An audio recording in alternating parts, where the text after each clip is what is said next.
berat sama dipikul.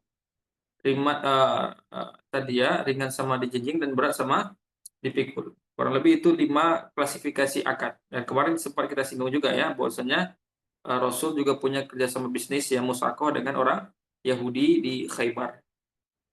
Kita lanjut materinya. Dari 5 akad tadi dipahami. Mungkin yang belajar, yang dengar, mencatat klasifikasi akad atau yang punya buku bisa menyimak. Nanti ada hukum terkait 5 klasifikasi akad.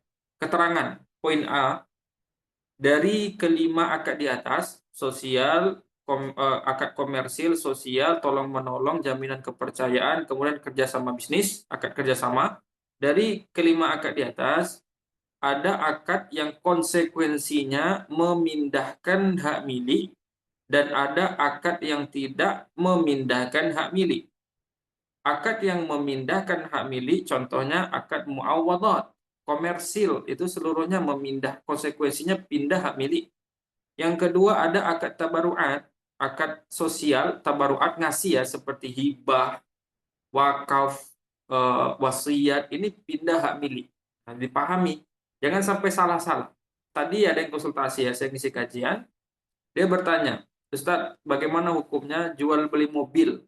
Jadi ada Innova Reborn ya, lupa tahunnya, dijual 200 juta, dijual murah, 200 juta, tapi nanti 3 tahun kemudian harus dikembalikan mobil tadi, dibeli lagi dengan harga 70%. Kalau tadi kan belinya 200 juta, si A dan si B. Si A punya mobil Innova Reborn, dia jual kepada si B 200 juta. Tapi perjanjiannya 3 tahun lagi, si B harus kembalikan. Nanti dibalikkan uangnya 70% dari 200 juta. Berapa itu ya? 140 juta mungkin ya. Mungkin lah ya, 140 juta dikembalikan. Ini modelnya seperti itu. Kita lihat, ini jual beli, konsekuensinya pindah hak milik atau tidak? Yang namanya jual beli dan dia akad komersil itu pindah hak milik.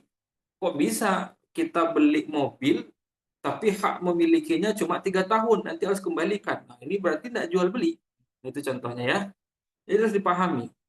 Konsekuensi akad dipahami. Berarti itu tidak jual beli, namanya sewa. Saya sampaikan. Kamu tidak jual beli, kamu tuh sewa. Berarti sewa mobil tadi 3 tahun, harganya 60 juta, ya 30% harga ya. Itu sewa namanya, bukan jual beli. Itu dipahami. Jadi dari kelima akad itu kalau akad komersil itu pindah hak milik. Pindah hak milik. Walaupun nanti yang ijaroh ya, sewa menyewa itu pindah hak guna dia. Kemudian akad tabaruat itu juga pindah hak milik, jangan sampai salah. Contoh, masih banyak orang tua belum paham. Banyak ya orang tua kadang memberikan hibah kepada anak-anaknya. Perlu dipahami, hibah itu atiyah, hibah itu pindah hak milik. Yang namanya diberi setelah serah terima itu pindah hak milik. Nah, jadi dipahami, pindah hak milik konsekuensinya. Dan dia lazim mengikat, tidak boleh dibatalkan lagi. Haram ya, misal hibah ya, hukum asalnya hibah itu kalau dikasihkan, kita kasih teman kita motor misalnya, dan sudah serah terima, surat-surat sudah dipegang, motornya pun sudah dibawa pulang, itu kitanya haram meminta kepada teman. Berarti sudah pindah hak milik, itu sudah penuh punya teman, bebas dia mau jual, dia mau sewakan, dia mau pakai sendiri, dia mau kasih orang, nah, itu bebas, sudah punya dia. Kita nggak bisa intervensi lagi, kita nggak bisa kontrol lagi. Nah, itu juga yang menandai ya orang tua kadang banyak yang konsul ke kita, dia hibah, dia kasih kepada anaknya mungkin rumah, mungkin mobil, dan satu lain hal, tapi masih dikontrol. Misalnya dikasih rumah, kos-kosan, tapi uangnya masih dipegang orang tua. Berarti itu tidak hibah namanya. Nah, paling orang tua bilang, nah, kan bapak masih hidup. Ini kontrakan ini untuk kamu semuanya. Bisnis kos-kosan ya. Ini kos-kosan ini buat kamu semuanya. Tapi sekarang uangnya bapak dulu yang pegang. Nah, berarti ini tidak hibah namanya. Kalau dihibahkan kepada anak, berarti rumah kos-kosan tadi punya si anak. Maka si anak ya leluasa. Dia mau jual ke kos-kosannya, dia mau sewakan, dia mau kosongkan, dia mau wakafkan, bebas. Dan hasil kos-kosannya tentu punya si anak 100%. Ya kan namanya dikasih kos-kosan punya anak, maka uang kos-kosannya ya punya anak. Kaedahnya berbunyi al-mal wa ma yatawalladu binal mal li sahibil mal. harta dan turunannya, perkembangan harta tersebut milik si pemilik harta. Nah, jadi tadi itu separuh-separuh hibahnya. Hibah tapi masih diintervensi. Orang tua hibah ke anak masih dikontrol, masih diatur-atur. Berarti itu tidak hibah namanya. Hibah itu pindah hak milik, bukan punya kita lagi. Kita tidak punya kuasa, power ya untuk mengatur-atur ya, apalagi berlebihan. Mungkin memberi saran bisa, orang tua memberi saran bisa, tapi kalau aturnya lebih dari itu tidak bisa. Maka dipahami ya konsekuensi-konsekuensi daripada akad.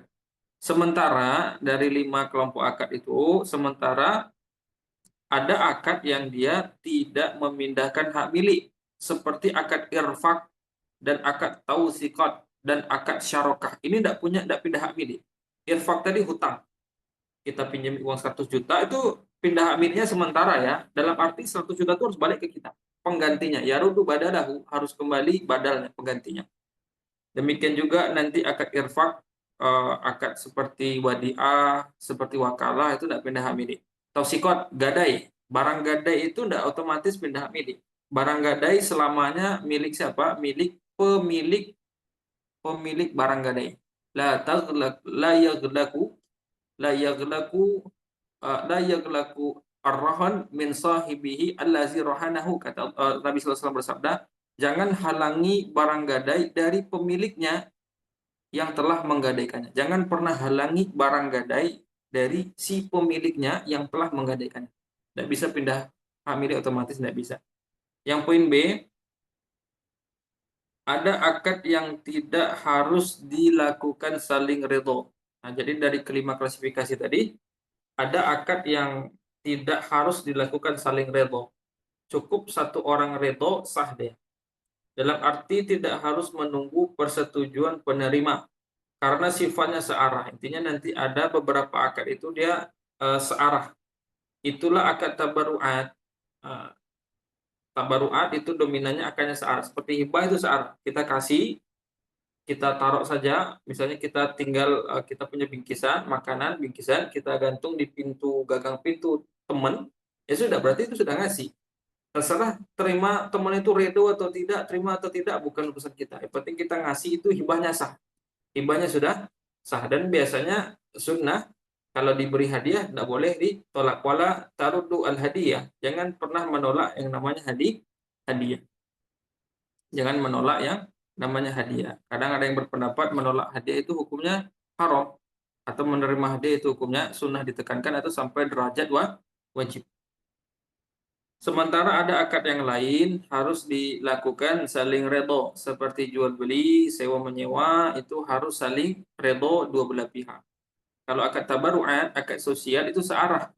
Yang dibutuhkan keredhoan, izin itu yang dibutuhkan dari yang pemberi biasanya. Yang penerima itu ya namanya nerima ya, namanya dikasih wakaf, dikasih hadiah, dikasih hibah, dikasih wasiat, ya namanya nerima gitu ya. Lebih simpel. Poin C, dari sekian akad, 5 klasifikasi itu, ada akad yang tidak bermasalah ketika digabungkan ke semua akad, itulah akad tausikot. Sementara akad yang lain, jika digabungkan dengan selain tausikot, maka bisa masuk ke dalam larangan menggabungkan 2 akad dalam satu akad. Kan ada 5 klasifikasi akad. Nanti di dalam atau di bawahnya nanti masing-masing banyak perinciannya. Nah, ada kelima akad tadi, ada akad itu kalau masuk ke semua akad diperbolehkan, yaitu akad tausikot. Komersil plus tausikot boleh, jual beli bergadai. Kemudian tabarruat atau irfak, utang plus tausikot, utang plus gadai, jawabannya boleh.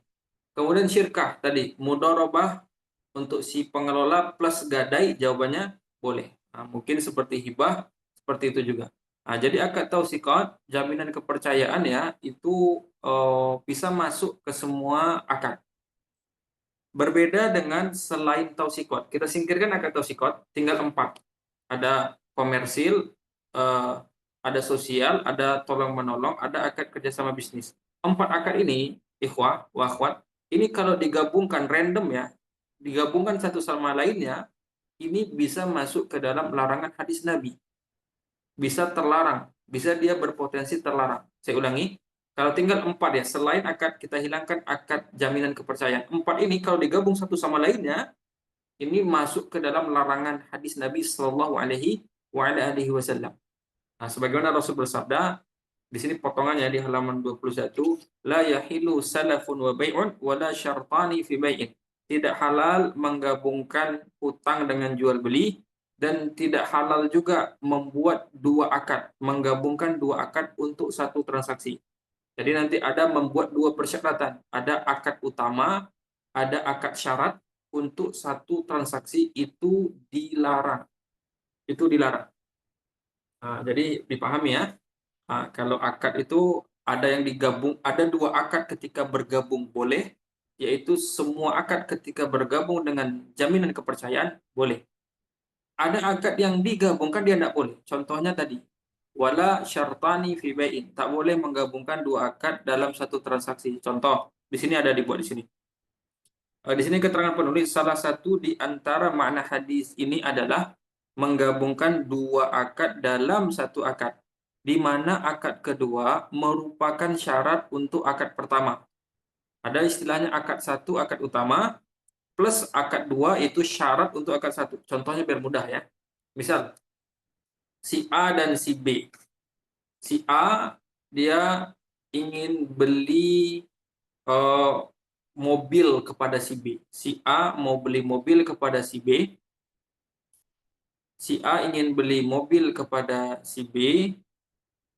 Kemudian si B berkata, A, saya tidak akan jual mobil ini sampai kamu mau menyewakan rumah kamu. Atau A, saya akan jual mobil saya dengan syarat kamu mau menyewakan rumah kamu kepada saya. Berarti di sini ikhwah wa akhwat ini ada dua akad. Akad pertama jual beli mobil.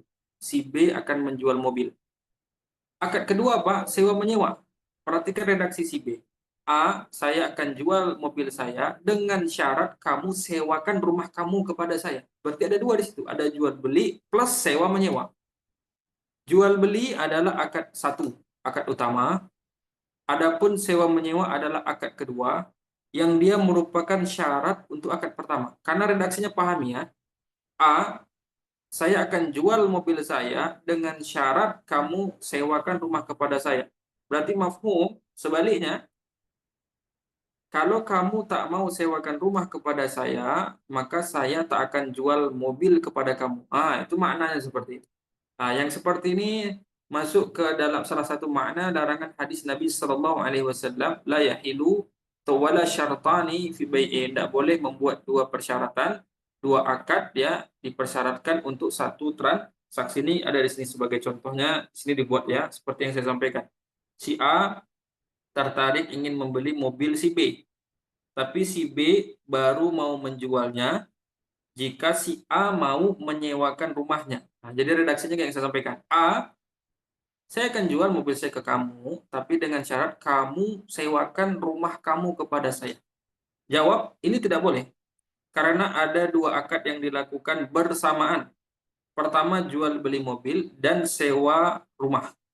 Di mana akad sewa rumah ini akad kedua dan menjadi syarat atas akad jual beli mobil.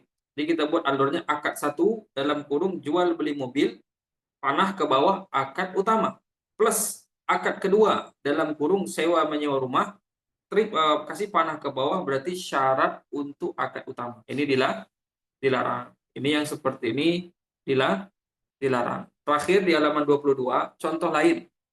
Ini ma'ruf juga. Ini biasanya ya, kalau di daerah perkebunan ada yang namanya istilahnya toke sawit, mungkin toke kebun teh, toke teh gitu ya, atau toke ikan nelayan. Nah, itu biasanya banyak. Misalnya kalau datang petani ya, baik petani atau nelayan, dia datang kepada toke, kepada mandor, apa istilahnya, ya, tempat pengepul, pengepul yang bisa beli barang mereka itu. Nah, biasanya bos pinjam uang dulu, gitu ya. Kemudian si bos toke tadi atau pengepul tadi sampaikan, ya saya akan pinjami kamu dengan syarat kamu harus jual hasil panen kamu, hasil melaut kamu kepada saya. Nah, ini banyak dipraktekkan. Saya akan pinjami kamu dengan syarat kamu harus jual hasil panen ke saya. Ini dilarang. Karena ada dua akad. Akad utama adalah hutang piutang. Akad kedua adalah jual beli hasil panen tadi. Yang mana jual beli ini merupakan syarat untuk akad utama. Sebaliknya, kalau kamu tidak mau jual hasil panen ke saya nggak akan hutangi kamu. Itu dia mafhumnya seperti itu. Mafhum mukhalafahnya seperti tadi. Contoh lain, si A bersedia memberikan pinjaman ke si B dengan syarat B harus jual hasil panen ke si A. Si A baru mau minjemkan uang kepada si B dengan syarat si B harus jual hasil panen kepada si A. Jika si B tidak mau jual hasil panen, maka si A tak akan pinjami uang. Sebagaimana contoh yang saya sampaikan. Akad semacam ini tidak dibolehkan karena menggabungkan akad utang dengan akad jual beli. Di mana akad jual beli menjadi syarat bagi akad utang piutang. Akad satu adalah utang piutang, akad utama. Akad kedua adalah jual beli hasil panen, dan dia adalah syarat untuk akad pertama. Ini tidak dibolehkan. Dan juga kalau hutang dengan jual beli tadi, dia kena 2 poin dalam hadis Nabi. Rasulullah SAW bersabda, la yahilu salafun wa bai'un, wa la syartani fi bai'in. Tidak halal menggabungkan hutang piutang dengan jual beli, kena dia. Dan tidak halal menggabungkan 2 akad untuk 1 transaksi. Jadi dia kena 2 poin di hadis tadi.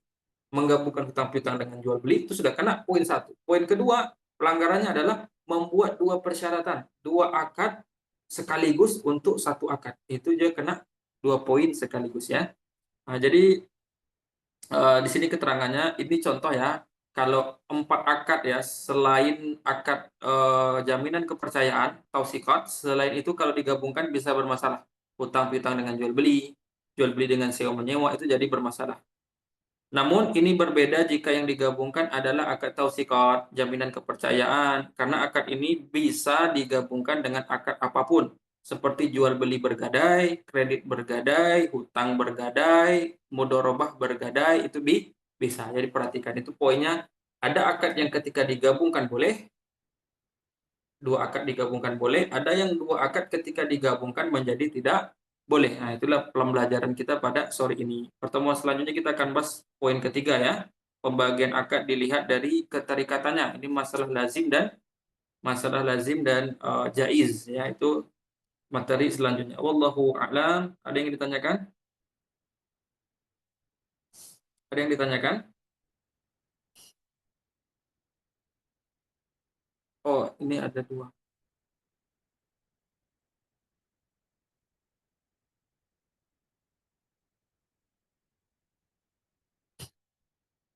Ada yang ditanyakan? Ikhwah wa akhwat?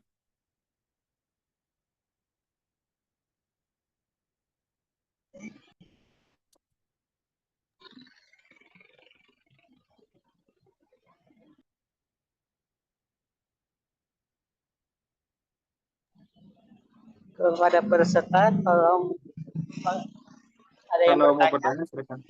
Halo. Sebenarnya belum Ustaz. Nah, belum Belum. ada. Belum ada kayaknya. Tanggung ya, lanjut nanti ini tadi udah kelewat ya. Biasanya untuk sesi tanya jawab jam 5 ke atas ya. Tidak ada yang bertanya tumben. Kemarin banyak bertanya tapi kayaknya susah ya karena hujan. Suara nggak ini. Sudah nggak tahu ya, tak terdengar di situ yang saya jawab pekan lalu entah enggak. Mungkin bisa saja bermasalah jawab. Oh, ini ada sudah masuk. Bismillah.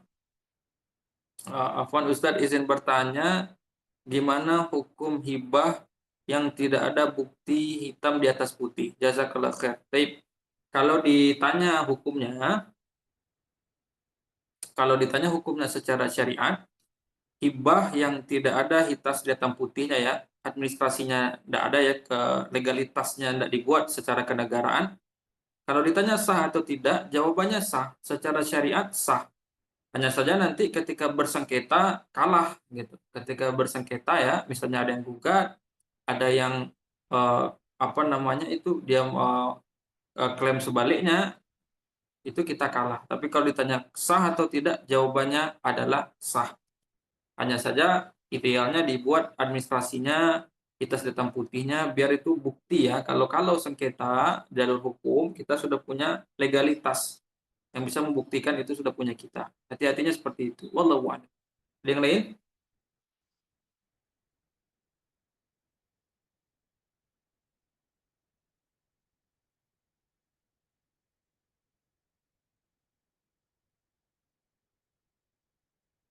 Tidak ada.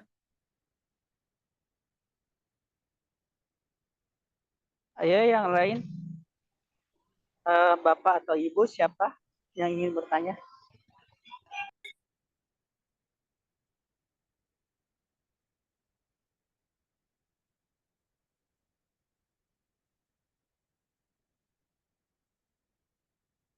Ada? Belum ada kayaknya.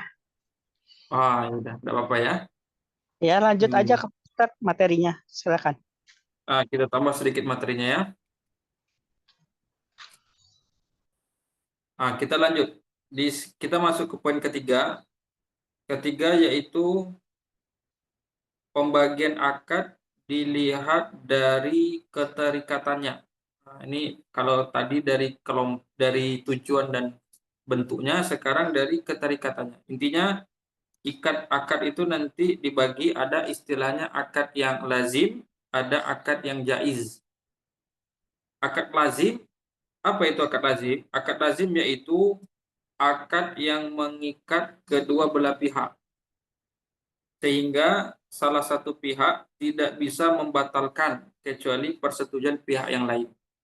Kalau akad jaiz, akadnya tidak mengikat kedua belah pihak. Kalau akad jaiz ya, yaitu akad yang bisa dibatalkan sepihak. Itu perbedaannya. Kalau akad lazim mengikat, tidak bisa dibatalkan oleh satu pihak. Kalau akad jaiz itu akad yang tidak mengikat, adalah akad yang bisa dibatalkan sepihak tanpa harus menunggu kerelaan dari pihak lain. Contoh lazim, contohnya jual beli. Contohnya adalah jual beli, itu adalah akad yang lazim. Apa mana lazim? Misal, kalau ada orang berjual dan beli, maka tatkala pedagang, penjual pembeli itu tatkala dia bertatapan wajah, itu ada yang namanya khiyar majelis. Dan ini wajib ada.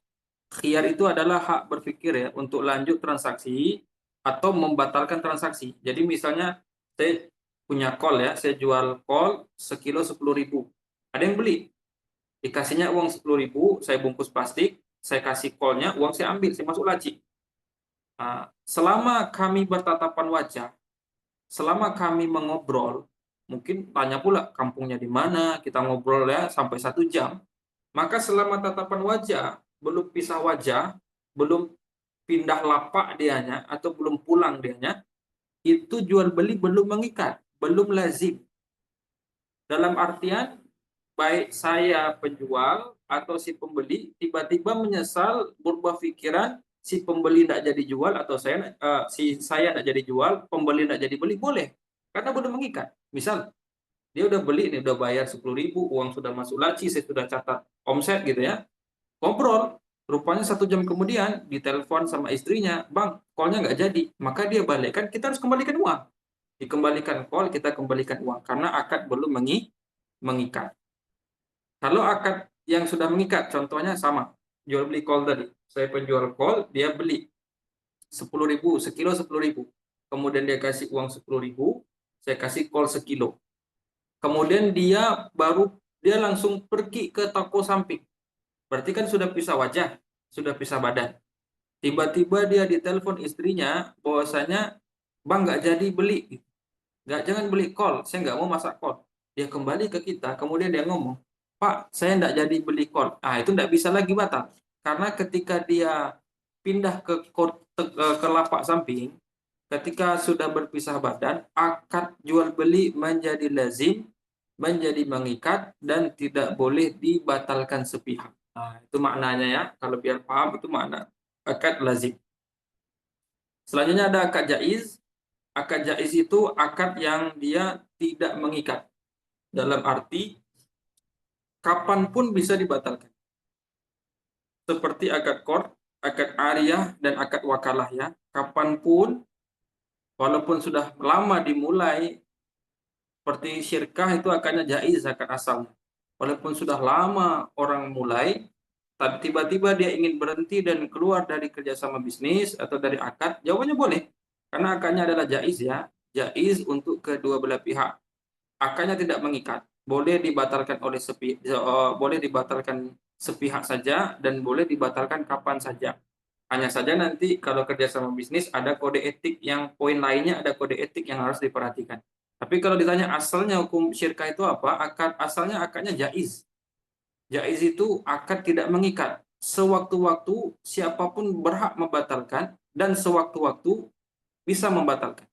Ini namanya akad jaiz. Nah, contohnya nanti akad qard, akad ariyah, akad wakalah dan juga akad seperti akad-akad syirkah. Seperti akad syirkah. Jadi dikenali ya, akad itu nanti ada yang dia lazim mengikat, ada yang dia sampai atau bobotnya kekuatannya cuma di jaiz. Jadi dipahami seperti sewa menyewa itu kalau sudah sah ya, uang udah dibayar misal, kunci rumahnya, kos-kosannya sudah diberikan, kunci tokonya sudah diberikan, itu kalau sudah pisah badan itu mengikat.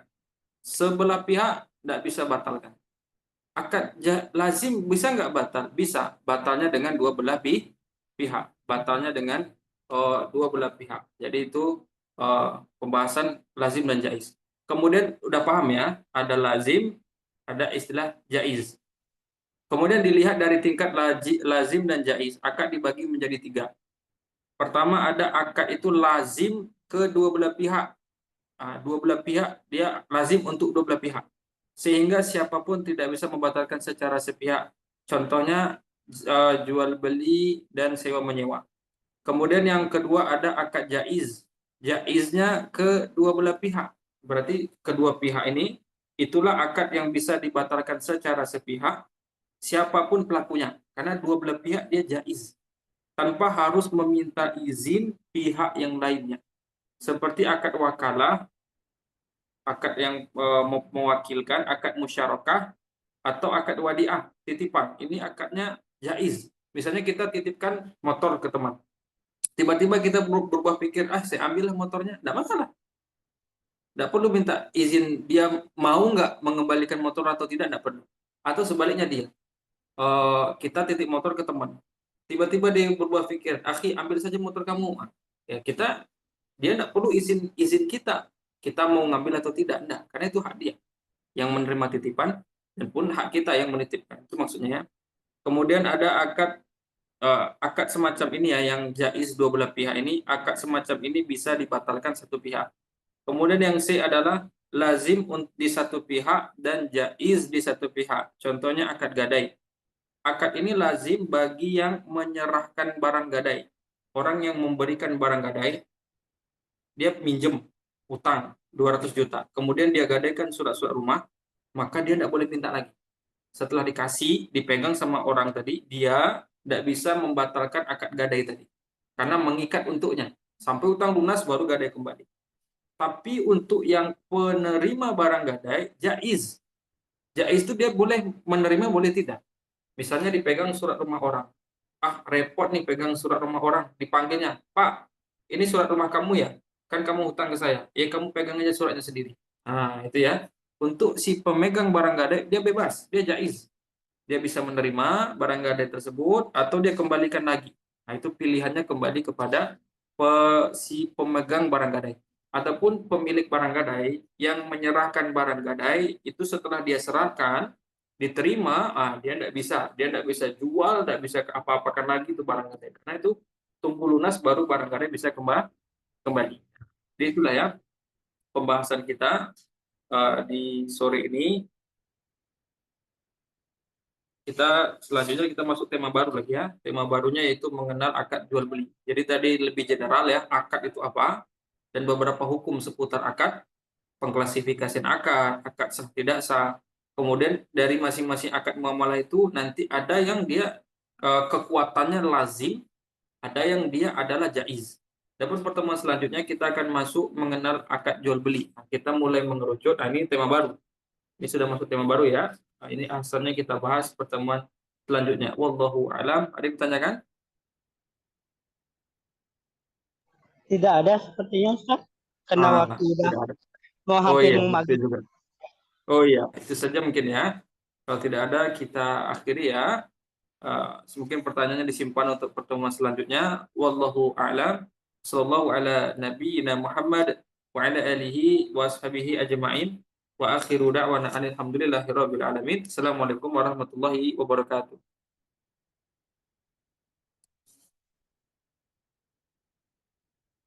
Saya keluar ya.